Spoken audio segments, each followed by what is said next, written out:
I gotta start this video because he's reacting to these comments already and he's laughing. I'm like, that's not, you gotta have genuine reactions on camera, okay?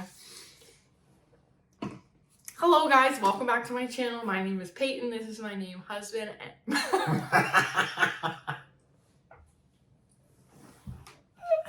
What just happened? Man, you botched that. Man, let's keep that in. That was funny. Welcome back to my channel. My name is Peyton. This is my husband, Colin, joining me for today's video, where we will be responding to your comments, mostly about religion. Some of them are hate comments. All by the same person, for the most part. This comment is from user Griffin. The claim Joseph Smith made about being just 14 years old when the first version of the first vision was written was several years after it supposedly happened. There were at least 4 different versions of the account, each with significant differences from the others, and each with some similarities. All had years in between. My point is, the claim he made of speaking to God was never mentioned by Joseph, his family, or friends until many years later. I believe the age claim was to make it seem more miraculous and sensational. That, accompanied by several claims of Joseph being illiterate, added to the narrative of it being miraculous. If you read any works by Joseph Smith, it is clear those claims are less than true. What do you have to say about that? I mean, I agree with what they're saying, that the different accounts we have of the first vision varies. Some of the differences are less significant than others, but others are more obvious ones. Like in the earlier versions, he says that he saw the Lord. Just the Lord. He just says that. So a lot of people kind of think because he was a Trinitarian that it makes sense that he would just say the Lord, whereas the later version that we know of, he saw 2 beings. He makes that very clear. So, I mean, I agree with most of what they're saying right here. The only thing that I'm not getting is, the claim of him being 14 years old, trying to make it seem more miraculous and sensational or something like that. To me, that doesn't make it sound that way. I don't know. Yeah, I don't understand that either. I mean, it doesn't have any bearing on whether or not it's true, but it doesn't also have any bearing to me on whether or how miraculous it is or isn't that it was a 14-year-old. Yeah, and we'll be talking about the first vision in our next CES letter episode, right? Maybe. I don't know. I haven't looked at what the next section is. I think the next ones, we were going to do 2 in the next one. I think it's the Book of Mormon translation and the first vision process. I think it's both of those that we'll be doing, which should be next week's video when this comes out. Okay, yeah, let's just go to another comment. Okay, so this one's from Catherine Dodson 9330. It says, Joseph didn't make up the entire religion. There is no way he could have with his age, his level of education, etc. It had to come from God himself. Joseph was incapable of writing the Book of Mormon. It had to come out of the hill, revealed by an angel. He had to have seen God and Jesus, just like he said. It is illogical to think otherwise. I don't understand, because God is illogical. I feel like the whole idea is not on logic at all. Well, I mean, the thing here is they go through all of this explaining it had to come from him. There's no way he could have made it up because of his age. And then they say it's illogical to think otherwise. That's literally a logical fallacy. They're making an argument that because I can't think of another explanation other than God, then it has to be that way. Yeah. That is a fallacy. Like that's not explaining anything. That's not even making a coherent argument. That's just saying, because I can't think of a better reason, it has to be that way. Yeah. And I'm actually really interested in learning a little bit more about, the whole claim that the church makes about Joseph being illiterate and not being able to do all of these things and whatever. And in the most respectful way possible for people who do believe and have faith in Joseph Smith, like I personally feel with my current level of knowledge of who he was and what he did without having been there or known who he was. I believe that he was just a complete fraud. Yeah. That's how I feel. That's how I perceive it. That's my perception of it. And so I don't know where all the information comes from with him, you know, being illiterate and not being like, they like to talk about how he was so dumb that all of this had to come from like God. And I'm just like, where are we getting in that information? Is any of that true at all? Or did people just pull that out of their butts? Or could he have also just been pretending to be, I don't know, because he doesn't seem stupid. Like when you actually go and like read up history on the things that he does not seem stupid. Yeah, I think this is kind of like what the last comment was saying, is like that there's sort of this picture that's painted of him to make it more believable that it had to come from like divine inspiration.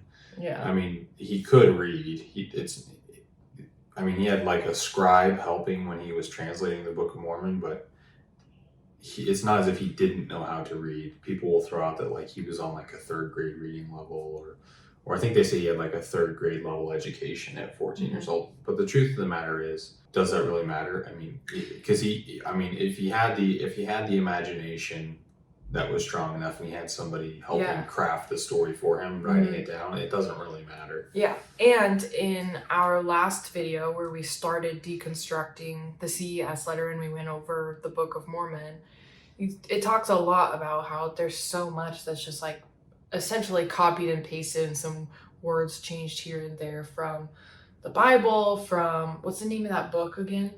There's like a textbook for the school educational system. The textbook one was The Great War, I think. Something like that. So much of it is like that. And then Beard Lehi's dream was Joseph's father's dream that he turned into Lehi's dream. Like, there's so much stuff where it's like, even if he was at a certain level, like, I don't think he was stupid, but he had a lot of resources that it seemed that he used that just went into it, I guess. Yeah, I mean, the real problem with comments like this, you know, where they say Joseph didn't make up the religion, there's no way he could have with his age, like using that line of thinking and that logic to get to your conclusions is never going to get you to what's true. And how do you even know? It's better to say, even if you don't know how Joseph Smith did it, but you don't believe that it's from God, it's okay to say, I don't know how it was put together. It's better to say, I don't know until you do know than it is to just say, I don't know, therefore God. Yeah. Which I used to have that way of thinking. If I couldn't explain something in my mind, it was also God when I held those beliefs. But I've had to learn to be comfortable with not knowing. As comfortable as I can be. Sometimes it makes me a little like, ugh, I just wish I knew. But all right. Okay, this next one is kind of long. Let's see. It's more like, not that I don't like long comments, I don't mind, but then having to read them out loud on camera, I'm just like, okay. Can we read this one? I got this. I'm okay. So this is from Southern Boss Lady 7092. Okay. I began to wake up from the JW's, Jehovah's Witness, by reading about Mormons and watching videos entitled I Was a Mormon. Then John Delen's excommunication was broadcast on television. I started following him and I noticed a ton of similarities between the Jehovah's Witnesses and the Mormons. This was an eye-opener for me. After that, I got the courage to go to YouTube and look up, why do people leave the Jehovah's Witnesses faith? That's when I really started waking up. I became obsessed listening to all the ex-Jehovah's Witness stories on YouTube, and the fear of the so-called apostates that were taught to detest started to become a different reality. They are just people telling their experiences when they were an active Jehovah's Witness and why they left. So all the stigma started to dwindle. Then I branched out and started looking into Seventh-day Adventist, Scientology, Christadelphians. Yeah, I've never heard that. The Brethren, Christian Science. I started noticing the parallels between all the religions, and it runs deep. No questioning, no doubting, and everything comes from the top down. The rank and file are just the followers with no personal self, no individuality.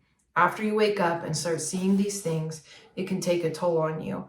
especially if this is the only thing you've known all your life. Therapy is definitely a must when waking up. I can now honestly say that life is better on the outside, 100%, maybe. Yeah, I actually really like that comment a lot, and I relate with it a lot. I've never looked into the Jehovah's Witness religion, but I've heard about them being really similar to Mormons. I grew up being taught that, like, if Jehovah's Witnesses ever came to our door and found out we were Mormon, that they're like taught to run away. Literally, that was my perception of what a Jehovah's Witness was when I grew up, was that Mormons were like germs to them, and it was like run away from them. Yeah, that sounds like one religion spreading a rumor about another. Yeah. To like just I heard that like if they found out that people who are LDS like lived in this home, it would be marked on their thing to not proselyte there, because they go door to door too. Yeah, well, maybe that's more of like, these people are Mormon, it's a lost cause, don't waste your time, or something. I don't know what it is. That's just like, I'm not sharing a fact, I'm sharing just how I thought and what my perception was of it, growing up, but I've never looked into it. But I've heard that there are a lot of similarities. I need to stop leaning back because my chair's like squeaking on the wall. This might be the same guy from earlier. This is person at user Gozolozi. Yeah. I don't think that most people who no longer believe the Book of Mormon is true. What? It's a comma, keeps going. Oh, and people who have never believed it to be true believe it was written in 2 months. To use such a statement is not a solid reasoning to attempt to justify its truthfulness. Only those who believe it is true would accept that claim. I believe that Joseph Smith took much longer researching and planning for the book. Also, I believe that Martin Harris and Oliver Cowdery were a lot more involved in the book's creation than will ever be known. Of course, these are just my thoughts. I think that's really interesting. I forgot that I did actually read this, and I hearted the comics. I think it was like an interesting perspective that, there was a lot more researching and planning behind it than what we may know. Yeah. It's an interesting thought, for sure. Yeah, I mean, Joseph Smith had the first vision in 1820. And then the Book of Mormon was published like 10 years later or something. Like this whole time he could be crafting the narrative in his head. And there's even stories from Joseph Smith's mom that he would like tell stories about like the Native Americans and like the civilizations, and like he very obviously had these ideas in his head. From a young age. From a young age that could have later been formed and crafted into the narrative that you see in the Book of Mormon. So, yeah. I've heard some members of the church actually talk about this and explain it as, Joseph being, the chosen one to bring this church back to the earth, that, he would have these thoughts of things that actually happened, that God could put those thoughts in his head of these stories, and like, as part of, his drive for needing to write them down or something like that. I've heard people try to explain it in a certain way. And there was a time as a believing member where I considered that idea as being a possibility, Yeah. Okay, the next one says, first, the idea that the rock glowed and the English words would appear on it is conjecture. We don't know what exactly Joseph Smith was looking at or what was going through his head. Second, if Joseph Smith wasn't aided by revelation, then what's your explanation for how he orally dictated a 530-page book like the Book of Mormon in 2 months, all in one draft while essentially blindfolded? I'm a novelist myself. That's not possible. I would know. I've tried many times. Here's an entertaining video with more details. Oh, okay. So when he said that, I actually responded, and I sent him a link to the LDS, or it's churchofjesuschrist.org now. It used to be LDS.org. churchofjesuschrist.org link to the gospel topic essays of the Book of Mormon translation process. I sent that to him after that comment, and then he responded with this. Okay. Yeah, it just says that he put his face in the hat to block out light and then recited things for the scribe to write down. says nothing about the process of translation from Joseph Smith's perspective, i.e., what he saw, heard, and thought, and how he went from one language to another. Plus, the gospel topic essay is really only there to say, yeah, there's a lot of different accounts. They say a lot of different things. Here's the overview. It's not meant to be any kind of evaluation of the primary documents with all the nuance that would entail. And of course, all the historical accounts of the translation only give further credence to the impossibility of anyone writing anything close to the Book of Mormon under those conditions. Even AI supercomputers say such a task is not possible. You want me to go first? I responded to him after this as well and encouraged him to watch. I told him that I'm like, hey, I'm putting out a video tomorrow, which is now the last video that went up, which was the first video of deconstructing the CES letter. I'll put that in the cards in the description below so you can watch that. Told him that we would be making this video after that where we're responding to these comments, and then the following one would be the next CES letter video breaking down the first vision and the translation process. And I encouraged him to tune in to that, and because I really want perspectives from both sides to, engage in the conversation in the comments, and I want anybody who's interested in this information and learning more about it to hear stuff from both sides and take in as much information as you can before forming your opinion. And he was really kind about it. He's like, yeah, I'll check it out. Like, I don't think he had any ill intentions of being mean or just wanting to say you're wrong and I'm right. It didn't feel that way at all. He's just kind of wants to throw in his ideas and his perception of it, which I really appreciated. Yeah. But yeah, do you have any thoughts on what are you saying? Well, yeah, I mean, this is similar to one of the comments from earlier. Like the second comment, the response from him is very much so I don't know how it happened, and so it had to have been revelation. Again, that's just that's bad logic. That's not going to help you find out what's true or what isn't. And whenever somebody makes a claim about something, the burden of proof is on them to provide the evidence of what they're claiming. So when people try and say things like, well, you then have to come up with an alternate explanation of how he made the Book of Mormon. That's not how it works. No, I don't. If somebody's saying that the Book of Mormon was, written divinely inspired by God, whatever, they've got to provide the evidence that that's the case. And so far, out of the arguments and evidence and from the book itself that I've seen, I don't believe that's the case. So it's just really bad logic.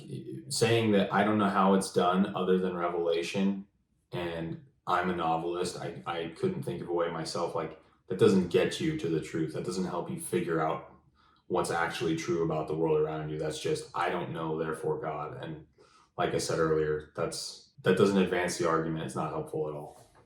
Yeah. But I do appreciate people that will engage with the argument like this, at least. That they will at least explain, why they believe the things they believe. Oh, yeah. I wanted to mention, where is the information that everybody seems to have about it being written in 2 months? Well, it's just the accounts of the stories from Joseph and his scribes, from when they supposedly started translating, once they had the plates and started translating them until the time it was published, is basically the time frame that they've established. Problem is he was supposedly going to visit the place where the plates were for 4 years, once a year for 4 years leading up until he actually got them. So it's to me, I'm okay, so he was supposedly speaking to his scribes for maybe whatever it was, 70 days, but for 4 years leading up to that, we're just going to assume he didn't have anything else that he was putting into this. I don't know. That's a pretty big assumption. So yeah, I'm I'm not willing to buy that the whole thing was crafted in the 70 days or whatever. And also, I don't think he did it by himself. The fact that there were people in there that weren't him putting pen to paper is another big assumption that this was all just Joseph Smith. Yeah. Emma has the kindest things to say about him and how it all went. Emma Smith, where she was one of the scribes for him, and I think she has things to say that the Mormon Church would benefit from using if I'm not sure how much they talk about it, but she very clearly backs him up in everything that he says or does.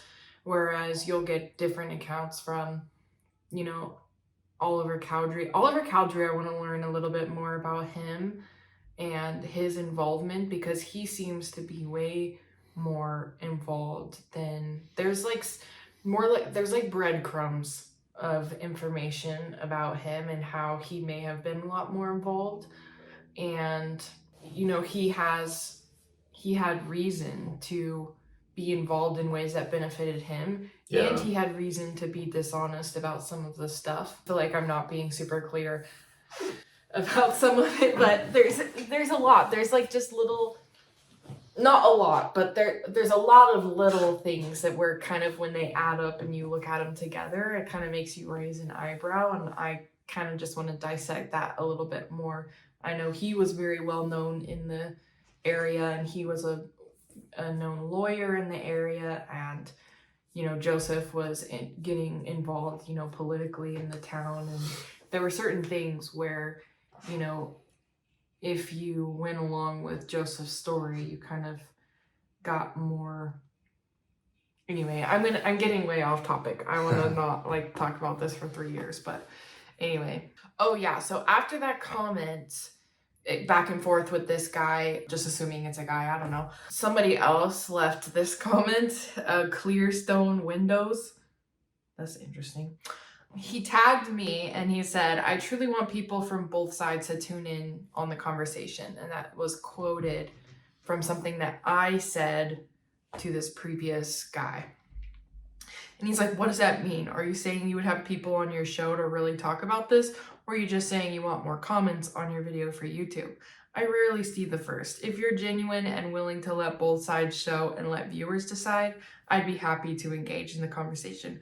First of all, anybody who's going to talk to me in a manipulative tone and just be condescending is not going to come on my YouTube channel. Like, that's insane. Why would I invite you? I would happily have people who are still believing members within the church come in.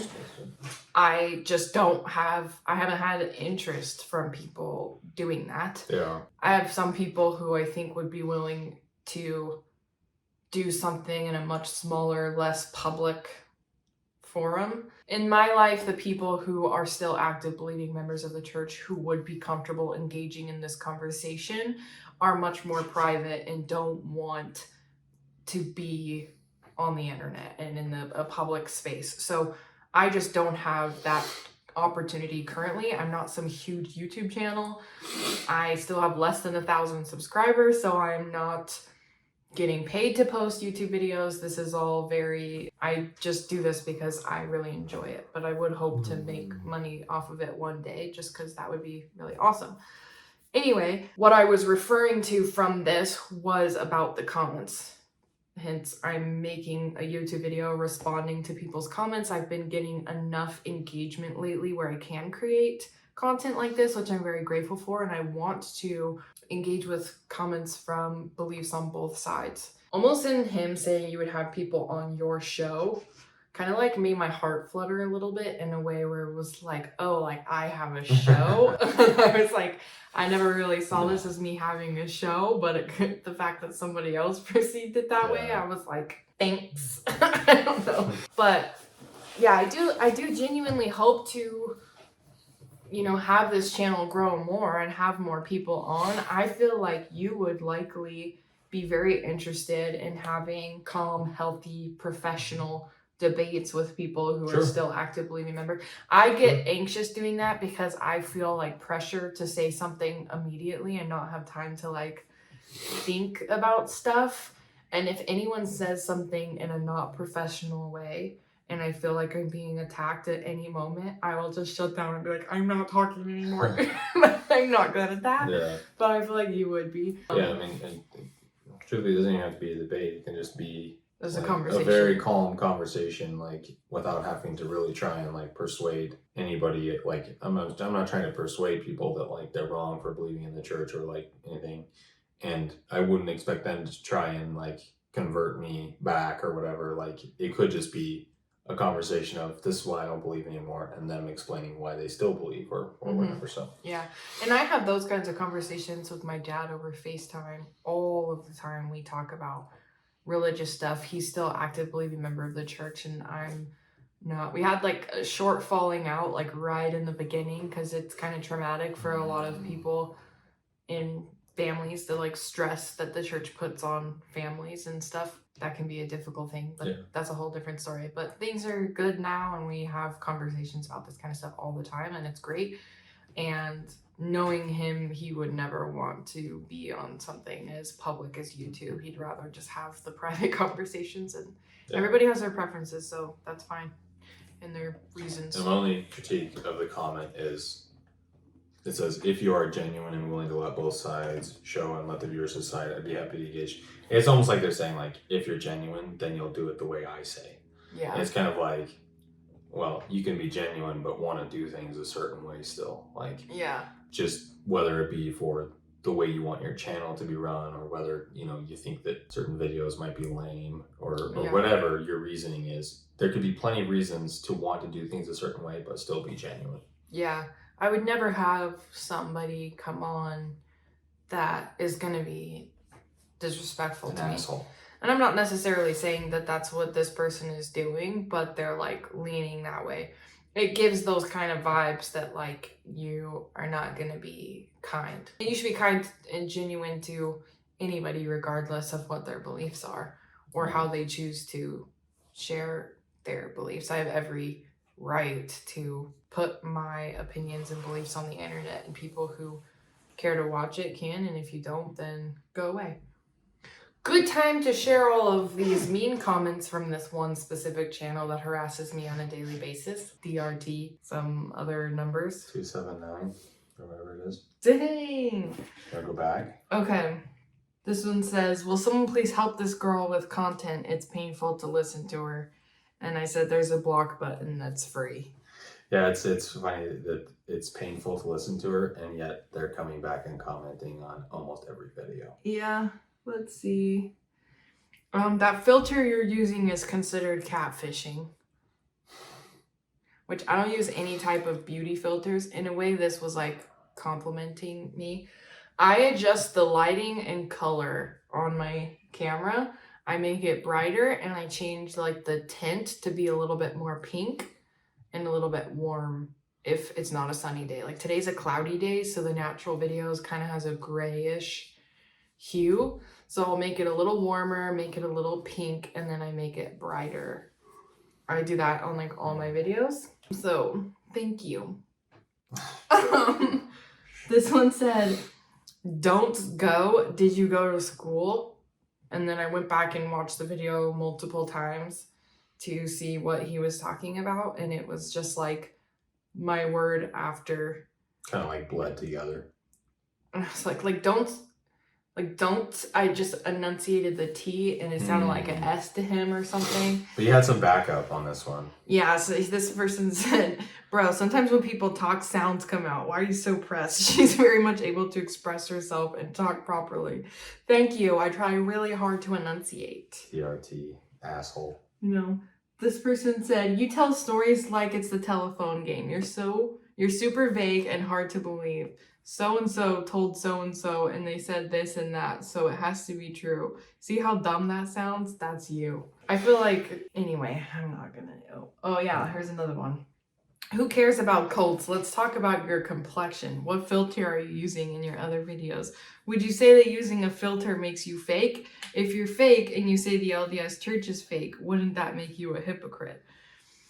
I don't think the LDS Church is fake. It's very real. It's a very real thing that I grew up in my whole life. You could also say makeup is fake. Like, you could say so many things are just fake, but for me, they're not fake. They're very real, and they're right in front of me. So I'm not like saying this to be rude, but this sounds like sort of like the insult or like the comeback that like 6th graders would throw at each other on the playground. Yeah. Like, yeah. Let's see. This girl's commented on quite a few of my videos, and she always says something really nice and sweet. This is Kristen Ricketts, 5028. She says, keep going, babe. You're going to be all right, to the questioning. Heavenly Father never asked for money or slaves. He asked for us to pick him and serve his other children, rooting for everyone, waking up. You're going to be okay. I've gotten so much closer to God since leaving. My testimony always struggled because I didn't agree with Joseph Smith in the first vision. Once realizing I smelt the stench because disconcerting is a gift we all have was saying. What? Maybe she means disconcerting? Is a gift. Discerning, maybe? I don't know. Is a gift we all have was saying. I'm not sure. God is in nature, service of others in your family, not money, prideful spouting, and divide. That's legit the other plan. Internet stranger hug, you've got this. You were told to question on baptism. If not 8 and born in, do it. Some of that was a little bit confusing, to be honest, but I could just tell that it was just genuine love and support and understanding. She commented on another one that says, here with any Exmo, reminder that service, nature, and family is where God dwells. You can walk away from the cult and keep still going, still strong to the mission. Heavenly Father made first commandment as no other gods. We're all the same. We're all at the same point when the church worshipped money and fame over his word. I love you, random internet stranger. I think she did another one. Oh yeah, this one she said, Exmo myself took about 3 years to grieve home. Just here commenting to the algorithm overloads. I'm a love/cheer you through it. We can keep morals and provable facts and still question how everything was a cult since school aged. But yeah, I responded to her and someone else commented, great words, all of them. You are not a good person because of a religion. You're a good person because that is simply who you are. The true meaning of by their fruits you will know them. I hope you continue being a cheering person for all those who are going through deconstruction. So those were really kind ones. Let's see, you want to do this one? Sure. Big E0007 said, I highly suggest that you look at the actual history and written doctrinal teachings of the LDS Church and not base your understanding and beliefs off of inaccurate and apocryphal teachings and understandings. And then I responded from my channel, what here was inaccurate with a question mark? And then somebody else responded with laughing faces. So who knows whose side they're on? Who knows what side they're on? They didn't provide any context. But basically, you'd probably have to go back and watch the short from what this was off of. But I watched it, and nothing that she said was inaccurate from anything that the church teaches or anything like that. So I asked them that for clarity. Like, what here are you saying that she needs to study the actual doctrine of? So, and the truth of the matter is, you know, Payton was in the church for 20 years. 24 years. She knows plenty about the doctrinal teachings of the church. She doesn't. I almost went on a mission, like I've said multiple times in other videos. If somebody held a you-know-what to my head and told me, you know, to say bad things about the church or that I didn't believe it or that Joseph Smith was a fraud or anything like that, I absolutely would not have and would have let him shoot me. That's crazy. It was above everything. Yeah. So. Yeah, I mean, this is a common thing. Like, people will respond and say, like, you should base your understanding on the actual teachings of the LDS Church and not based on, like, basically only look at the resources that the church approves to find out about the church. Like, which I did that for most of it. Which is like, only look at our internal narrative of what we think about ourselves and what picture of history we paint, and then make your judgments, which is just kind of silly. And most of my deconstruction started, you know, with using church sources, because in my view, when I started looking into a lot of these things, I thought I was going to learn more and strengthen my testimony within the church through the information that I was learning.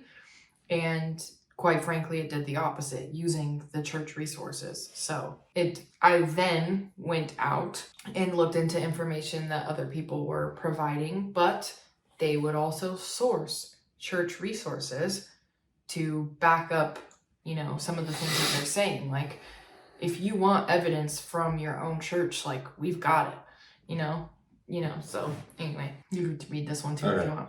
Yeah, there's another one here that says, all I have to say is that as I watch this and am fighting a terminal illness, I can't believe how much energy people put into things that don't matter and how much good energy can be put into spreading good and serving instead of your victim stories. Do better. Literally, if he stopped at like how much good energy can be put into spreading good, period, like I would have been like, okay, like this, like I'm sharing some of like my difficult times, and sometimes that can be hard for people.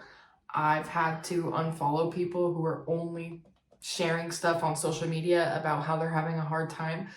Once it gets to like a year of only negativity, that's hard for me to see all the time. So I have to unfollow, right? Yeah. I completely understand that. And sometimes it's helpful because if I'm also going through a hard time and I see other people going through a hard time, like the same thing, like, okay, I'm not alone. Like this is helpful. This person totally understands what I'm going through and it can benefit. So it really depends on where you're at in your life. And that would have been fine. But then to say, instead of your victim stories, do better, then it became like, okay, this is rude. Like, literally, he's spending his energy into telling people that they're acting like a victim and they need to do better on the internet when they're just sharing their experience of, leaving a church and what that was like for them. That's not... Yeah, and saying, like, I can't believe how much energy people put into things that don't matter, yet here you are commenting. Like... Yeah. If it doesn't matter, move along. Like, don't comment. And what does him having a terminal illness have to do with anything? I don't know. Sucks to suck. Just My mom had a terminal illness and died. Yeah. Oh, there I go again, being a victim. We're all victims to something. Yeah. Who cares what, like, some people don't like that word and don't want to use it, but yeah. I don't care because the meaning behind the word, like, I've definitely been a victim in multiple cases, but I'm not over here like whining about it. For me, I feel like I talk about the things that happened to me, how they might have been difficult. You could see videos of me on this channel where I'm like crying, actively going through the hard things, but then I come out at the end of it like grown and I want to help other people who are going through it, Yeah, that's how I see it. Anyway, we'll see more of him later. Okay, try this one. This is another clear stone windows one. Yeah, they commented and said, my grandpa's grandpa lived with Joseph and was shoot for this church, and his sister one of Joseph's wives. He was some of the best blood of the 19th century. If you want to believe people that didn't live with him or who tried to take him to court, then you're not listening to both sides of the story. Again, I've already heard both sides of the story. I grew up in the church for more than 2 decades. I already know the internal story. I now know both sides. That doesn't make sense.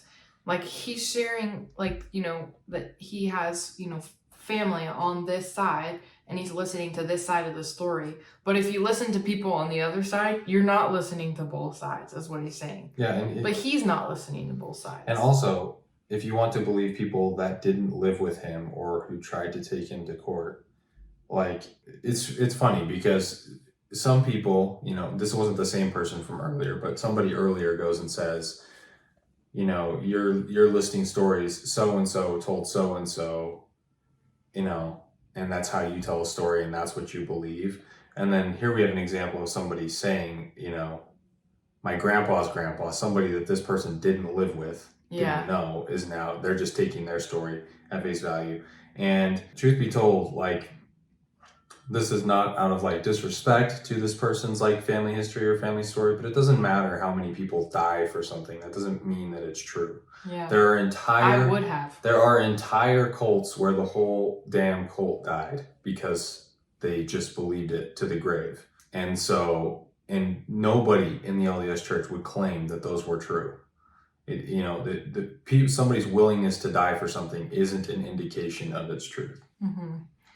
Yeah, for sure. And yeah, we have heard both sides of the story, and I've lived believing Joseph Smith's side of the story for 24 years of my life, and have recently started listening to other people's stories and realized that their stories had a lot more evidence and a lot more people sharing the same negative stories about Joseph, where I'm like, okay, I was not there. There is no way that I can know any of this. Yeah. But I'm listening to people who believed him, had faith in him, and followed him for the majority of my life. And now when I listen to the people who did not like him, which my whole life I was made to believe that the people who did not like him were because he shared a story of seeing Heavenly Father and Jesus Christ as two separate beings, and that nobody ever shared that. That was not a common belief, and people wanted him dead for sharing this information, and learned that that is nothing to do with why people hated him, and that it was all around polygamy and the manipulative treasure digging that never succeeded, and, you know, marrying little girls. And, you know, it had nothing to do with that. So, and, you know, people who took him to court and all the affidavits and stuff where people are swearing, you know, can people lie? Yes. But the people who did not like him are a lot more convincing to me in who Joseph Smith must have been. And I'll reiterate, I spent 24 years of my life believing and having faith in Joseph Smith and his side of the story.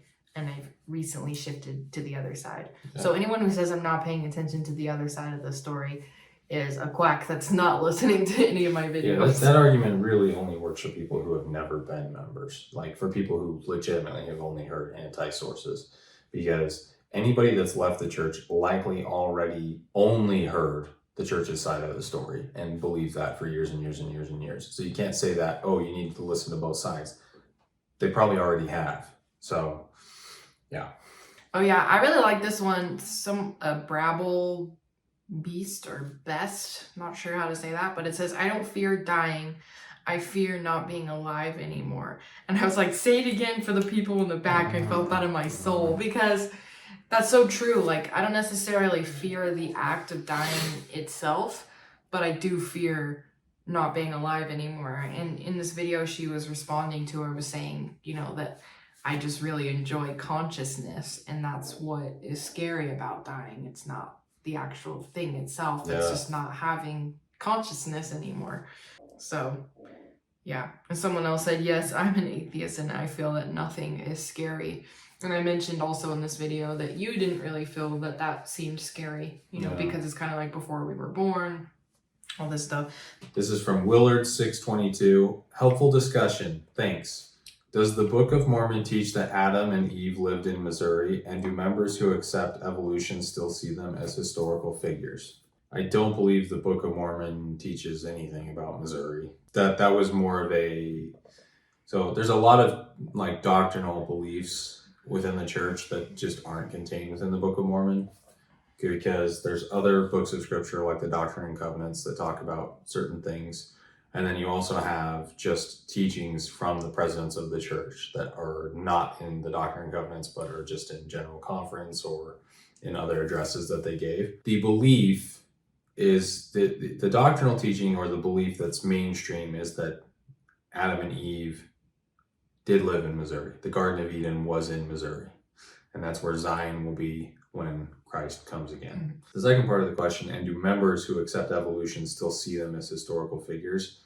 That's hard to say, because depends. You probably get a wide range of beliefs when it comes to that, because there's plenty of members who don't believe in evolution. There's plenty of members that do, but they don't necessarily they don't have to think through how exactly it happened or worked and how that plays into Adam and Eve. So yeah, you probably get a very broad spectrum of beliefs when it comes to that. Yeah.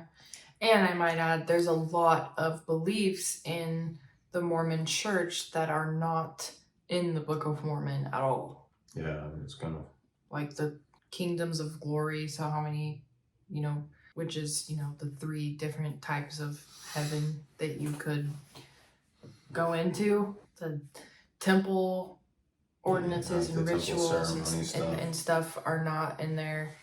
The division of the priesthood. I think he talks about the priesthood in the book, but doesn't talk about the division of the Aaronic and Melchizedek priesthood. It doesn't specify that. Yeah. So there's a lot of doctrinal teachings that are going to be found elsewhere within like the church published canon outside of the Book of Mormon. So this is from Spymaster 2455. Let me give insight to anything that even is written down that claims to be from God. To let you know, the Bible, the Quran, any written word that claims to be from God, including the scrolls, 6,000 sea scrolls, is not from a God at all. Is no written word even comes from God. Only thing that the supreme creator of the universe did for you is leave it in your DNA for you to choose from right to wrong. Is all up to you, and you are the part of the God code. I mean by that, the shell that you live in this existence is just a shell. The actual you is called the soul. It's an internal being. You will never die. And the reason that you are in this dimension or this place called Earth is because you chose to be here, to have fun and learn experiences that you could not learn from at home with the Supreme Creator. And when you learn everything that you want to learn in this existence, you will carry on to another dimension. In this earth world, leave this plane of existence. You'll travel to another dimension and start all over and learning new things from a different decision and other planes of existence. That was a long comment. I don't believe that, but if that's true, sounds pretty dope. Yeah, my, more skeptical side, I'm like, this is just another person making claims about things that they couldn't possibly know. So yeah, I don't think that there's any way that we could know that, but I'm open to everybody's ideas, and I'm like, oh, that would sound cool, or that sounds horrible, or this sounds whatever, But yeah, it makes it sound like this fun game. Yeah. Where you just get to go explore and travel and do new things. So I'm like, that was real, sounds pretty dope, but I got no reason to believe it either. You will probably be interested in checking out Emanuel Swedenborg, whose theological writings Joseph Smith may have used as a kind of template to create Mormonism. The LDS Church has admitted there are many similarities between the ideas and experiences of the two men. Unlike many people today, Smith knew about Swedenborg, who was an extraordinary scientist and inventor. He has been mentioned in the Guinness Book of Records as perhaps having the highest IQ of all time. He was the first person to suggest the nebular hypothesis, the modern understanding of star and solar system formation, and the local functioning of the brain, particular parts of the brain controlling specific mental and body functions, amongst other remarkable scientific and theological breakthroughs. He never started a church himself, but the readers of the writings did so after his death and have used the name the New Church. It is a religion that entirely conforms to rational thinking and is altogether sensible in everything it teaches, but it is also profoundly beautiful as well as eminently practical. It allows people to have a new type of faith. I can say that I am personally convinced that what Swedenborg has written is true, but also admit I might be wrong in doing this. I am not God, and unlike Swedenborg, I can't claim to have God appear to me to give me truth. But what he says is so convincing, so all-encompassing, and at the same time so reasonable, it's hard to imagine that he is actually wrong. I like the person's perspective that, like, they can feel so strongly about their belief, but also, like, hey man, like, who am I to say that this is, like, genuinely true? And I just, like, kind of appreciated that, but I've also never heard of the New Church. I've never heard of this. I mean, and I do like that, what you were saying, like, this, I could be wrong. Like, just that acknowledging, like, I very well could be misunderstanding things here. But yeah, I mean, even within this, there's assumptions that I personally wouldn't be on board with. Like, at the end, he says, I'm not God, and unlike Swedenborg, I can't claim to have God appear to me to give me truth. Like, to me, I'm like, well, not only that, but we don't even know if there is a God. So, like, that's an assumption that, like, I wouldn't even be willing to, like, take that, like, there could be a God, that we just, like, don't. Until the evidence is there that there even is a God, then we would have to figure out how or why he would want to communicate with us, etc. So, well, the way that this person is speaking, I feel like if they were here, they would likely say, well, yeah, I also can't say that there is one either. Their frame of mind seems to be that way. It doesn't sound like... Yeah. It sounds like they're trying to put that out there. Like, I'm sure that they would say, the same thing that you just said, like that, you know.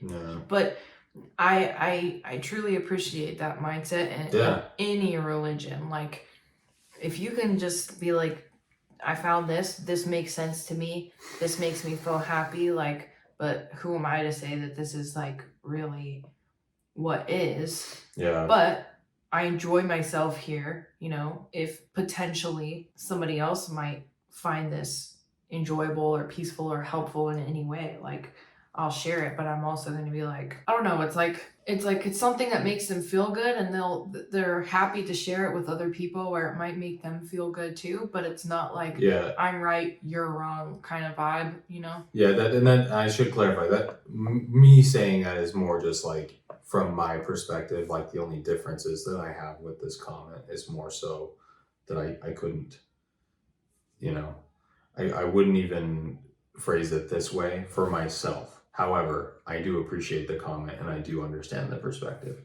Well, yeah, and people can phrase it the way that they would for themselves, not for other people. Right. Oh, this is off of that same comment. There was just a little bit more of it. Okay. Do you want me to finish reading this one? We could probably just like put it on the screen. He kind of just shared a couple, like a YouTube channel and just some sources of information where you can find more about it if it's something that interests you. Yeah. But yeah. Interesting. This one, Alyssa Rodriguez said, I'm so glad you found your way out, girl. It's an extremely hard thing to do, especially with a religion like Mormonism. I do hope eventually you can reignite your relationship with Christ outside of Mormonism, though. Most of what ex-Mormons tend to struggle with the most is the extra that Joseph Smith added in, which I think that's very true. A lot of people end up leaving the church because of Joseph Smith specifically. I think that's a really common thing, and then end up, you know, rebuilding a relationship with a God or Christ that they believe in elsewhere aside from all of the, I was going to say culty stuff, but I'm trying to think of a nicer word to use. All of the other stuff that we may not believe in anymore. I'm personally not there yet. I don't know that I will be. Like, I'm still very much so in a state where I'm scared to have faith in anything.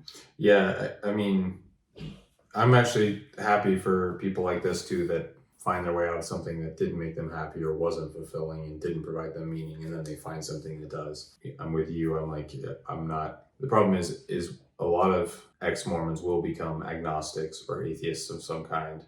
And partially, I think a lot of that is because a lot of the same tools and ideas you use for deconstructing your LDS faith can be used in any faith for mainstream Christianity too. You can see the same holes and the same problems there. So for people that do find a way through it and are able to still like kind of pull meaning from religion and the teachings in the Bible and stuff, that's great for them. And I don't have any problem with that. It's just kind of where I'm at.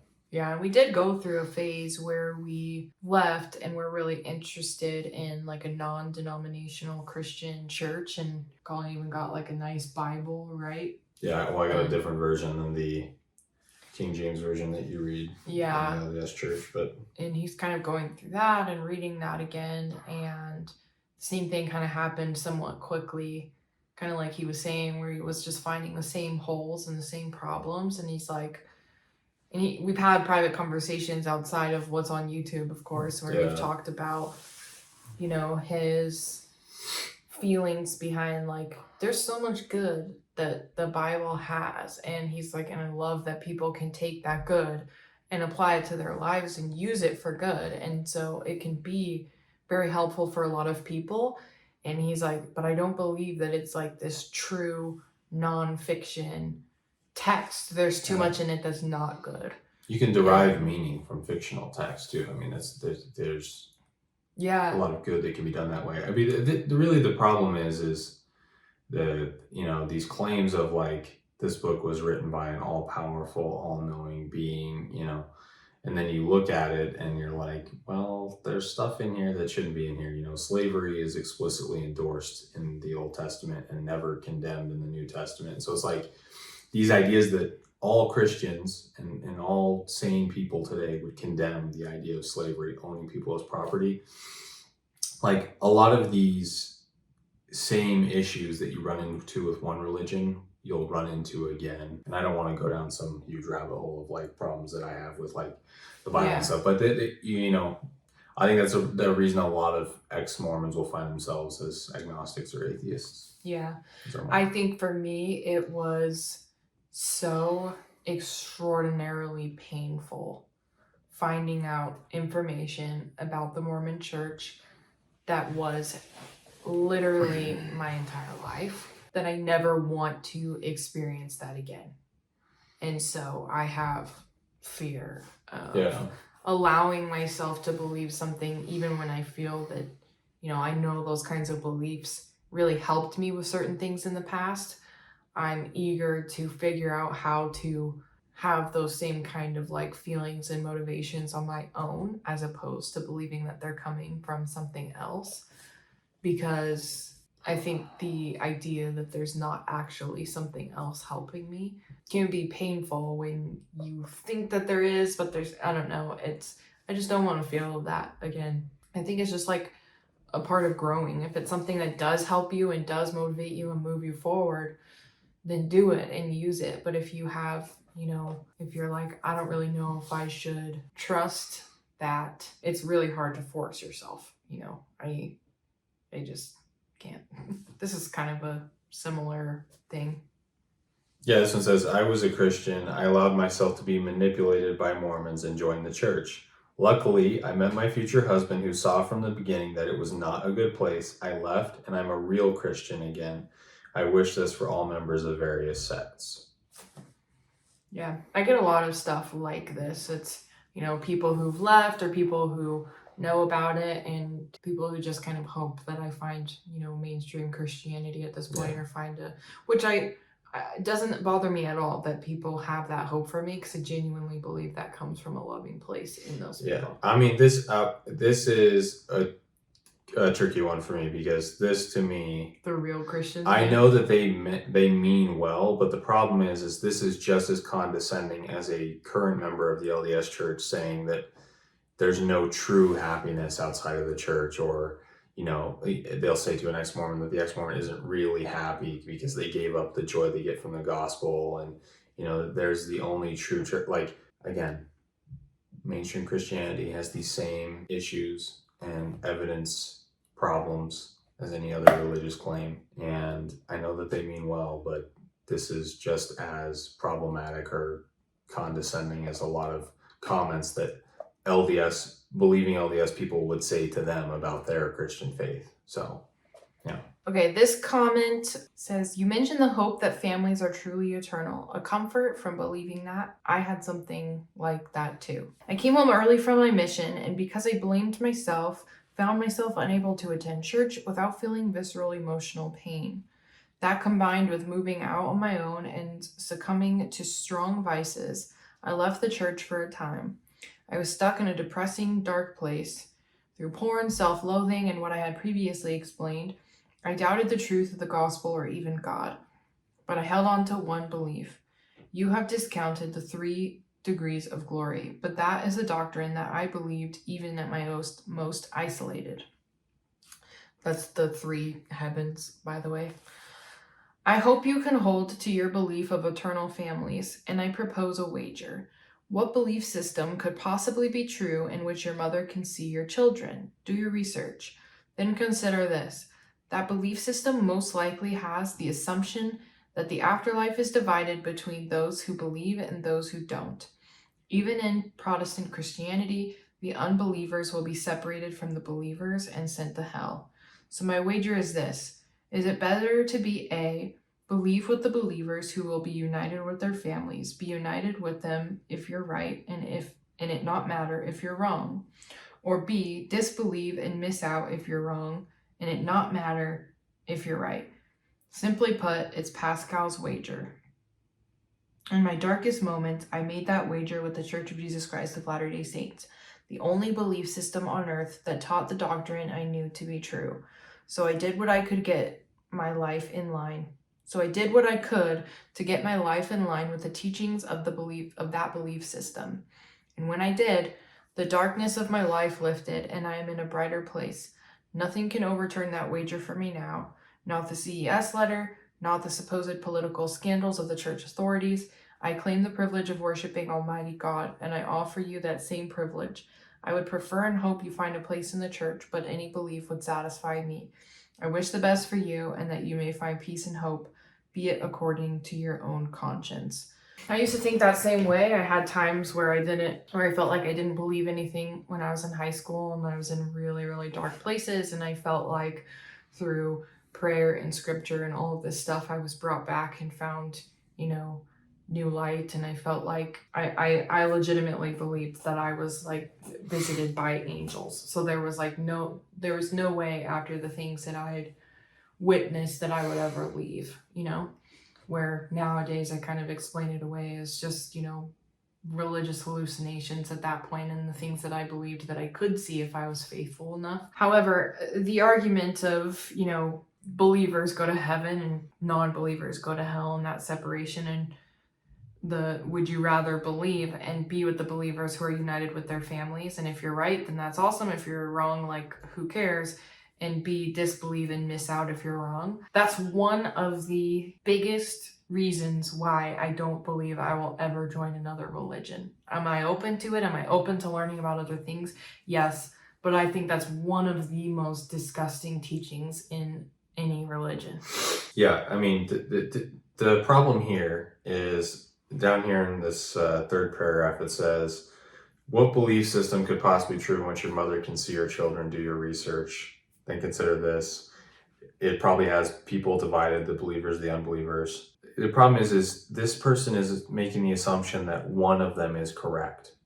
Okay, it is entirely possible, maybe even likely, that every religious tradition is wrong. That doesn't mean that it's impossible that there's a God, but the idea that all religions in their concept of God or heaven, whatever, could be wrong is entirely possible and likely. So there's a problem there. And then, he goes on, it's simply put, it's Pascal's wager. Well, Pascal's wager is basically like, to dumb it down, is basically, it's better to like believe and live the life as if it were true, and to get to the end of your life and find out that it wasn't, than the other way around, right? And you also can't force yourself to believe something that you just don't believe in. Yeah. You can pretend out of fear and do the things that religious leaders tell you to do. I cannot just be like, okay, like, I'm gonna believe and I'm gonna do these things, because it would all be fake. I just cannot force myself to, nor do I want to live in an eternity with somebody who wanted control over me my whole life. Yeah. Like, if there is some type of separation of people who believed and people who didn't, I'll probably vibe better with the people who didn't. I'm just saying. Like, if it's like you're gonna go wherever you're gonna go, then I'm gonna be around whatever people, it's, in my opinion, it's gonna be whatever it's gonna be. I have no control over it. And I don't believe that anybody on earth has the slightest idea. Yeah. And truthfully, one of the reasons that Pascal's wager is dumb is because if you believe in a God that's all-knowing, then he's going to know that you're faking it.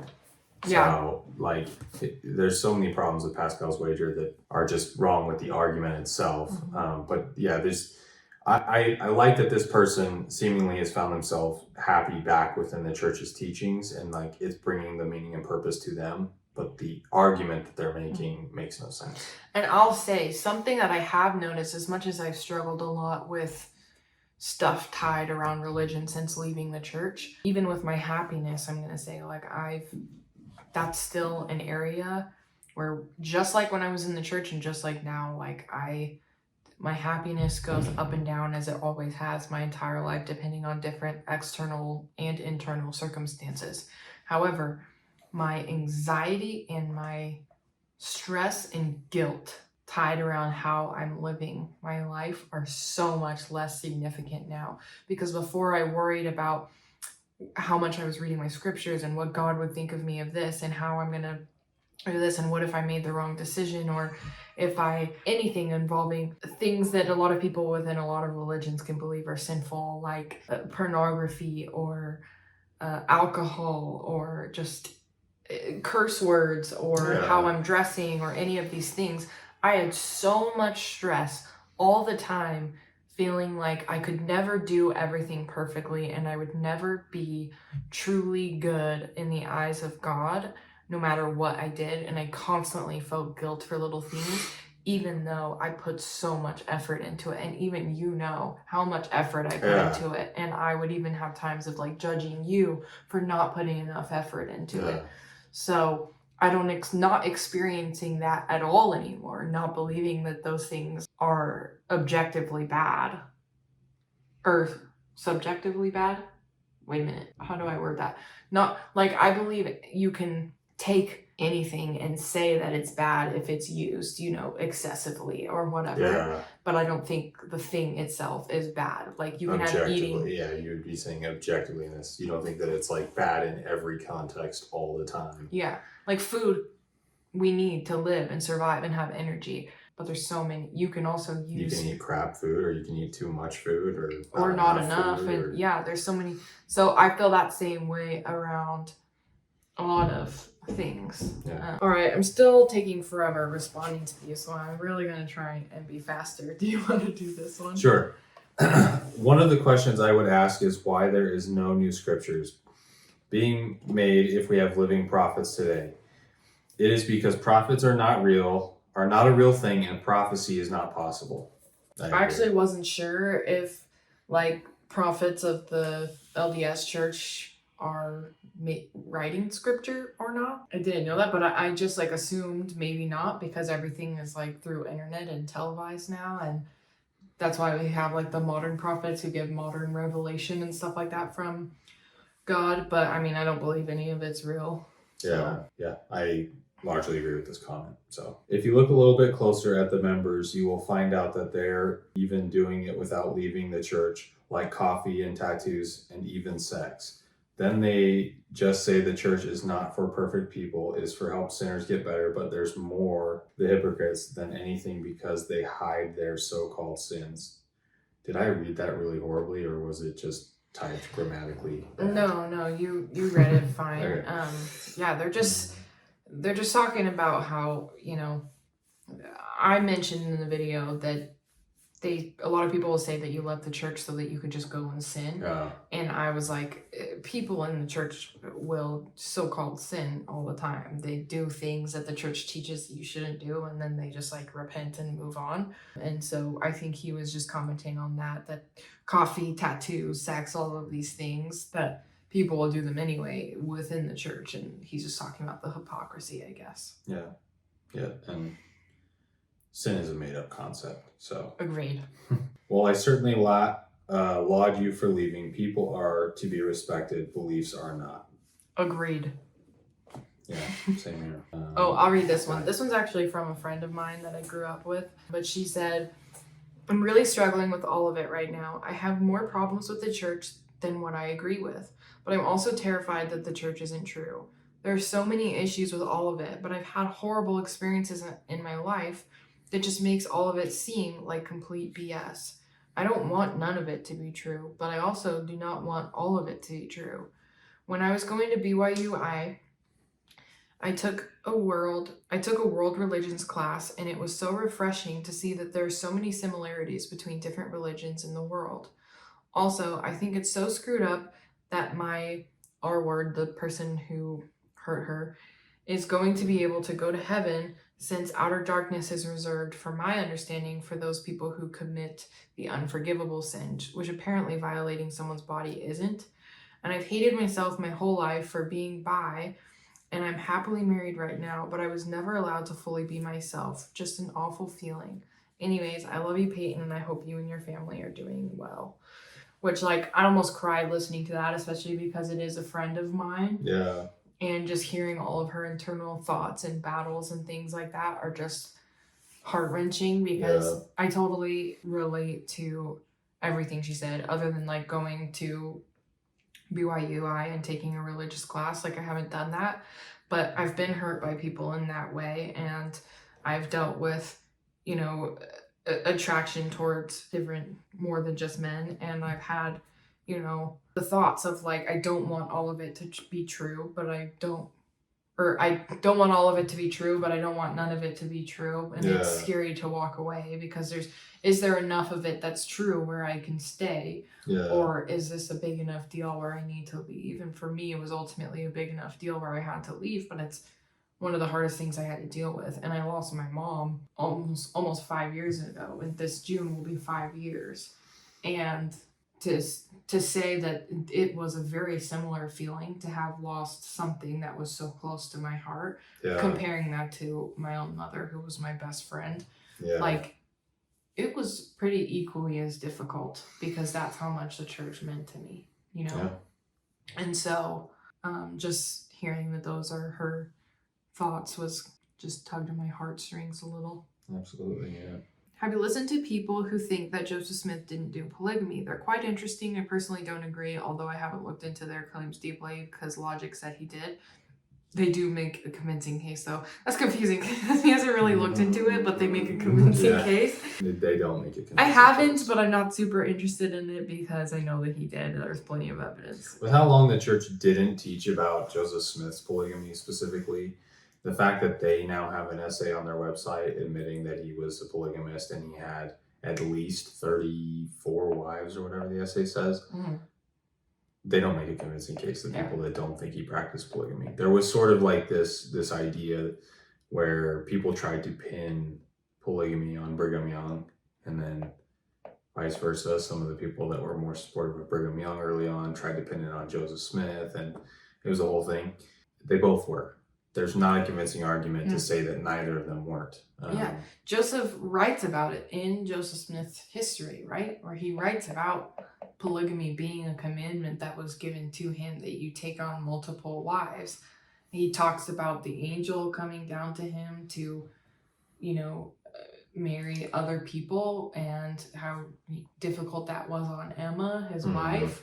He talks about it's I don't know if it's in the Joseph Smith history, but we do have. I mean, we also have plenty of firsthand accounts from the wives themselves. So it's not as if there isn't direct eyewitness testimony of the people that experienced it. And it was fine with me in the past because I used to think that it was something that was normally, practiced with people outside of just the religion as well. Didn't realize that it was very much so not okay even in that culture. And especially him, taking on a 14-year-old wife, and the 14-year-old's father, of course, hated him. And there was a whole thing. Anyway, there's a lot more about it, but...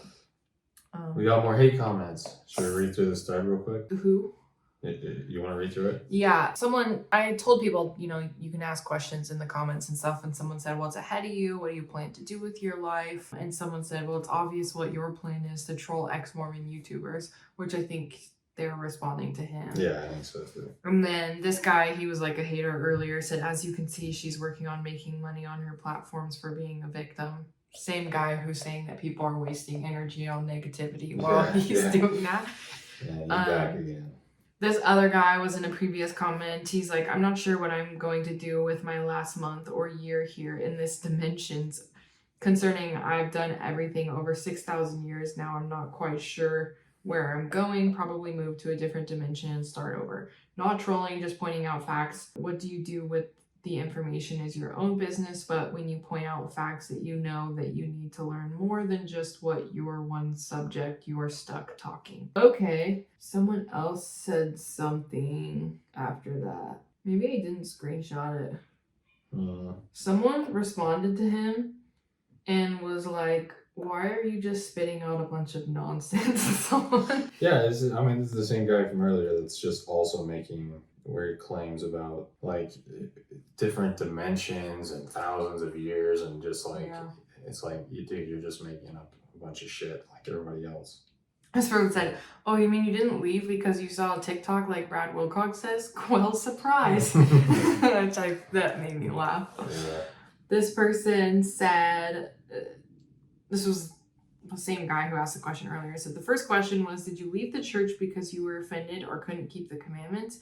It wasn't yes or no question.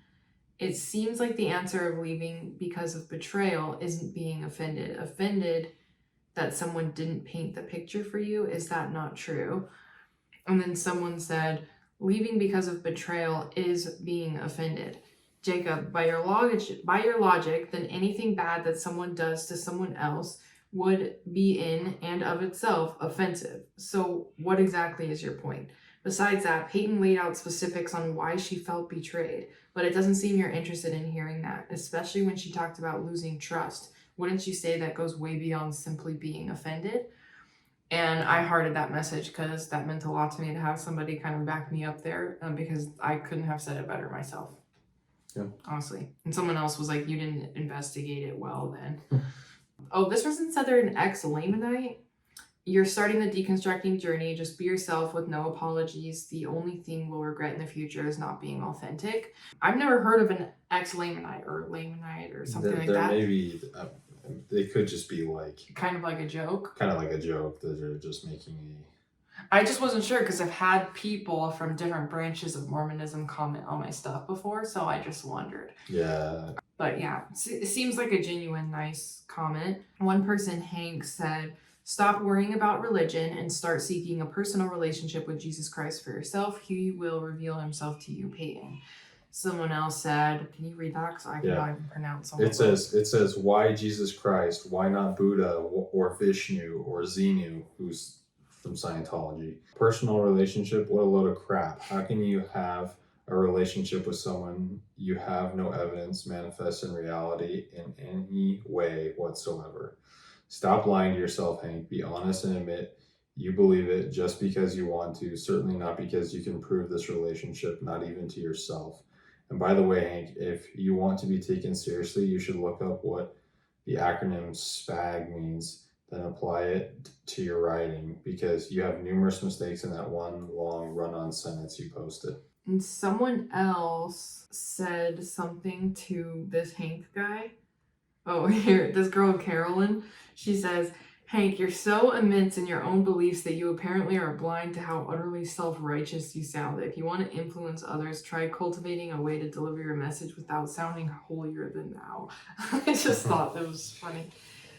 Yeah, but one thing to point out, there's another one from him, but one thing to point out here is, I really like this, like Solly person that commented, why Jesus Christ, why not Buddha or Vishnu or Xenu? Like, it's just another point that can be made, like, why are we giving preference to this one religious tradition? Essentially, you know, they're all making claims about an afterlife that we can investigate. You know, they're making, you know, why give this preference to one over the other? Agreed. And this is just more comments underneath that. This Danny Larson says, God does not dwell in stone and mortar temples made with human hands. And he cites a few scriptures. Believers are now the temple of God, from another scripture verse. Excellent video, he said. And then this same Solly person said, Danny, using the Bible to prove or provide evidence for the Bible is what's called a circular argument. As a point of reference, Muslims do that too with the Quran. They point to something within it as proof Islam is true. I'm sure you wouldn't accept their rationale, would you? So why do you have a special exemption for when it comes to the Bible? Then the Danny person commented and said, again, you're not having a faith crisis. The LDS Church is having a truth crisis. God has been drawing you out of that cultish religion and desires a personal relationship with you. Your journey to find that has just begun. I know, because I was active LDS for 6 decades and now have freedom in Christ that has changed everything for the better. It has truly been a miracle of my life. God wants that for you and your family. First time watching your videos. Love your calmness in presenting your well thought out remarks. God bless. Happy for you. That sounded really mean, the way that came out. More like, I've said so many things that could respond to that comment in this video already. So, but yeah, this person says, the reason I say Jesus Christ is out of all those other religious leaders, he's the only one that said he died for my sins and took my punishment for me. And someone said, does Jesus visit your house or is he just in your imagination? Someone said, grow up and seek help. I'm trying to take it seriously, but that's, you know, when funny. like, you would I'd never leave a hate comment for anybody, but sometimes you can read them and laugh. But it's more like, it's easier to laugh if like someone is saying something like mean or ridiculous and other people just like want to get mad at them for saying something mean or ridiculous. You know what I mean? Yeah, and the other thing too is Jesus Christ is, out of all those religious leaders, he's the one that said he died for my sins and took my punishment for them. The problem is he died to forgive sins for breaking rules that he made up. He also could have chosen what would repay that punishment. Like, all of the rules are made up by the guy supposedly sacrificing himself. So yeah, I never understood what the point of dying on the cross was for. Yeah. Why was that the process that needed to happen to forgive the sins of the world? Yeah, it's... You want me to read this one? Yeah, I'm sure. Oh, okay, sorry. I think if you move on and talk about what you do believe in instead of what you don't, that feels like an incomplete thought.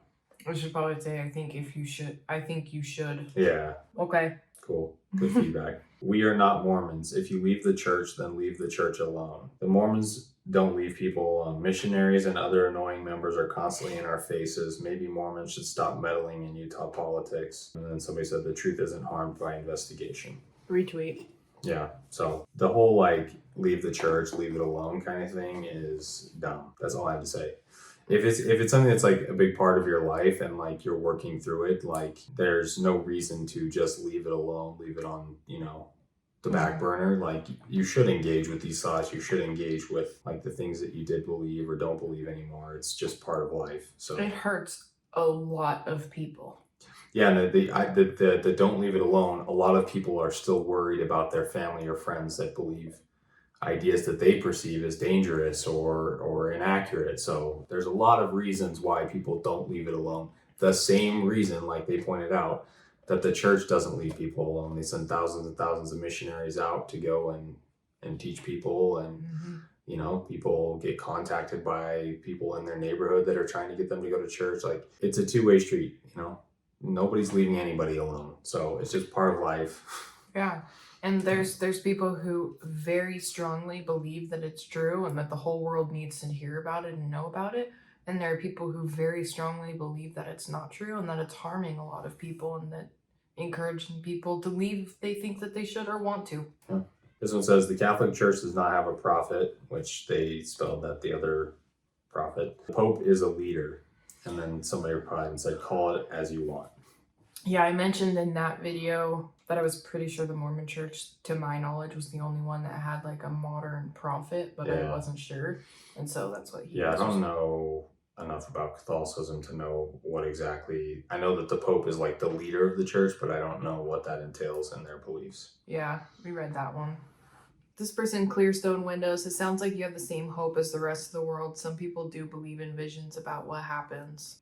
Corbin Tininin 5892 says, I personally don't understand how ceasing to exist after death is terrifying. After a life of doing what I can to leave a mark and make the world better than it was before, I will gladly let go and wish the world the best for the future. I think you feel that same way. And someone else said, isn't it basically sleeping? Sounds great to me. That's what I was trying to find earlier. But this person says, Jesus Christ defeated death. Heaven or hell is 100% after death. And this person says, where's your proof? Jesus Christ commented on my video. I felt pretty proud of that. He also subscribed. Thank you so much. Praise the Lord. He said, wow, great job from one X mode to another. Definitely keep this up, rooting for you. So I hearted it. So funny. And I don't know who it is, but whoever's face is behind that channel, I love you. Yeah, that's awesome. I just think it's funny. It takes time to rebuild your beliefs. You don't have to believe in anything, or you can believe in whatever you want. That's the beauty of leaving the Mormon church or any church. And I love that too. Even when I say that the church can be very harmful and hurts a lot of people, I think it can also be very helpful for a lot of people. So I think it just matters to who's taking in the information, how it feels to you, and whether or not you want to accept that as truth or not, or something that you want to believe in or pursue or not. I think it should be very individual. Absolutely. Okay, this person said, tagged Payton and said, of course the real God never said there is such a thing as being spiritual. He said sinners and the wicked would not be with him in heaven. I would say what that other person said. Where's your proof? Yeah. You want to do this one? Sure. This person says, I feel you and can feel your heart. You're saying all the things that I also say and feel. It's the hardest thing to question and figure it out from here. You've got this. You're not alone. And I said, it's great to know that there are others who can relate to our experiences. Thank you so much for your kind words and support. It can be a difficult journey to leave a religion and rebuild one's beliefs and identity, but it helps to know that we're not alone. I appreciate your encouragement and wish you all the best on your journey as well. And then someone commented, oh, boo-hoo. That's so funny because both of these comments were so positive, and out of it he goes, oh, boo-hoo. Fucking loser. Okay, next one's kind of a long one. You want me to read this one? Yeah. When the woman saw that the fruit of the tree was good for food and pleasing to the eye and also desirable for gaining wisdom, she took some and ate it, and also gave some to her husband who was with her, and he ate it. Genesis 3:6. Spiritually speaking, gender aside, matriarchal Christianity can begin with a fundamental understanding of the cyclical nature of reality. God, in quotation marks. Represented by the snake in many creation myths, the living cycle has a trinity of beginning, head, a middle and middle and end tail. As above, so below, the sexes were created in the image of God's cyclical nature, where mother is the head and the opening to all beginnings, and father holds the tail to all endings, through which the sowing of seeds allow for the next great matriarchal rebirth. The joining of the two... Okay, I'm going to be honest, this is getting very boring. I think there's 2 more whole slides. Jesus Christ. Yeah, this is boring. I'll just put those on the screen there. Yeah, pause and read it if you want, but it's boring. All right, this one said, my exact question since I was young. I guess the church views her as it does all women. Irrelevant. You're talking about Heavenly Mother. Oh. Bottom line, in the Mormon church, men decide if women go to heaven, if they get to see their own children and family and friends for all eternity, or men can choose to abandon women to be isolated for eternity. There's no greater inequality. Every other topic is a deflection. True? No lies. That was all of them. All right. Thanks so much for watching this video. If you want a part 2, leave your comments below. Love you so much. Please don't forget to subscribe if you haven't already. The majority of people who watch my videos are not subscribed, so that's freaking rude. So please subscribe. Love you so much and have a great day. Bye.